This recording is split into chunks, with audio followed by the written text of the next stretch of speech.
What if I told you that in 1976, passengers could travel from London to New York in just 3 hours? While today's flights take 8 long hours, there was once an aircraft that defied the laws of conventional aviation. The Concorde wasn't just a plane. It was humanity's boldest attempt to conquer time itself. This magnificent machine reached speeds of over 1,300 miles per hour, flying faster than a rifle bullet.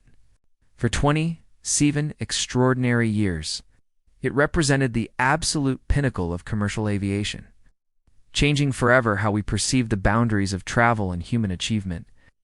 Genesis: when nations dreamed together, the story of Concorde begins in the optimistic 1950s.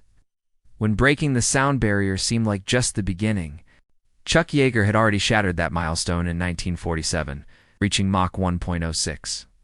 And the world was hungry for the next impossible feat. Two proud aviation nations, Britain and France, decided to chase this dream together. The name Concorde was chosen deliberately, meaning agreement in both languages, symbolizing unprecedented international cooperation. This wasn't just about building an aircraft. It was about proving that human ingenuity could transcend national boundaries and achieve the seemingly impossible through shared vision and determination. Engineering marvel. Redefining what's possible, creating. A commercial supersonic aircraft required revolutionary engineering solutions. The heart of Concorde was its 4 magnificent Rolls-Royce Olympus engines, originally designed for military applications but refined for civilian use. These powerhouses used afterburner technology, consuming fuel at an extraordinary rate but delivering the thrust needed to break through the sound barrier. The aircraft's distinctive delta wing wasn't just beautiful, it was essential for supersonic flight, minimizing drag while maximizing lift at extreme speeds. Perhaps most ingeniously, the famous drooping nose solved a critical visibility problem, tilting downward during takeoff and landing to give pilots the clear view they desperately needed. Early promise, a world of possibilities. The excitement surrounding Concorde in the 1960s was absolutely infectious. Initially, 18 airlines placed options for around 100 aircraft, dreaming of a supersonic future where distance became irrelevant. The world seemed ready to embrace this technological revolution, with visions of supersonic networks connecting continents in unprecedented time. However, reality began to temper these ambitious dreams. As development costs skyrocketed from under $20 million to $46 million per aircraft, with projections reaching $60 million, many airlines started having second thoughts. The initial enthusiasm slowly gave way to economic uncertainty and growing concerns about the practical challenges of supersonic passenger service, limited horizons, the reality of restrictions.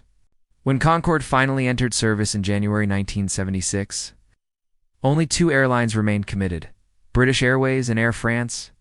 Each took delivery of 7 aircraft, a far cry from the original ambitious projections. The simultaneous inaugural flights, British Airways to Bahrain and Air France to Rio de Janeiro, marked both triumph and limitation. The sonic boom problem proved more restrictive than anyone had anticipated. Concorde was essentially banned from flying supersonic over populated land masses, confining it primarily to transatlantic routes. This single limitation dramatically reduced the aircraft's commercial viability, turning what should have been a global network into a handful of prestigious but limited routes. Exclusive experience. The price of speed. Flying on Concorde was never meant for ordinary travelers. In 1977, a one-way ticket from London to Washington cost £431, equivalent to approximately $3,400 today. By the late 1990s, transatlantic fares had reached around $6,000, making it an exclusive privilege reserved for the wealthy elite.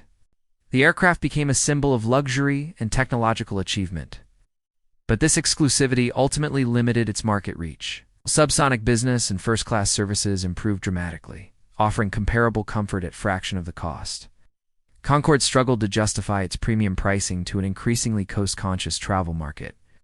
Fatal challenges. When dreams come crashing down, 3 major factors sealed Concorde's fate, beginning with the 1973 oil crisis that sent fuel prices soaring. An aircraft that was already fuel-hungry became economically unsustainable as operating costs spiraled beyond reasonable limits. The sonic boom restrictions continued to limit route options, preventing the aircraft from reaching its full commercial potential. The tragic crash of Air France Flight 4590 in July 2000 proved to be the final blow. All 109 people aboard perished in this devastating accident, severely damaging public confidence in supersonic passenger travel. While Concorde had maintained a relatively strong safety record, this single catastrophic event cast a long shadow over the aircraft's remaining years of service. Legacy, the end of an era. In April 2003, both airlines jointly announced Concorde's retirement, bringing an end to the world's first and only successful supersonic passenger service. After 27 years of operation, rising maintenance costs, declining passenger numbers, and the lingering effects of the 2000 crash made continued operation financially impossible, the final commercial flight took place in October 2003, marking the end of an extraordinary chapter in aviation history. Today, these magnificent machines rest in museums worldwide. From the UK and France to the United States, Germany, and even Barbados, they stand as monuments to human ambition and engineering excellence, inspiring new generations of aerospace engineers and dreamers who refuse to accept the impossible. What do you think about Concorde's incredible journey? Have you ever experienced supersonic flight, or do you dream of seeing it return to our skies? Share your thoughts and memories in the comments below. We'd have loved to hear your perspective on this remarkable chapter of aviation history. Don't forget to subscribe to Minecrafted for more fascinating stories that explore the incredible achievements and challenges of human innovation. Hit that notification bell so you never miss our latest deep dives into the topics that shape our world.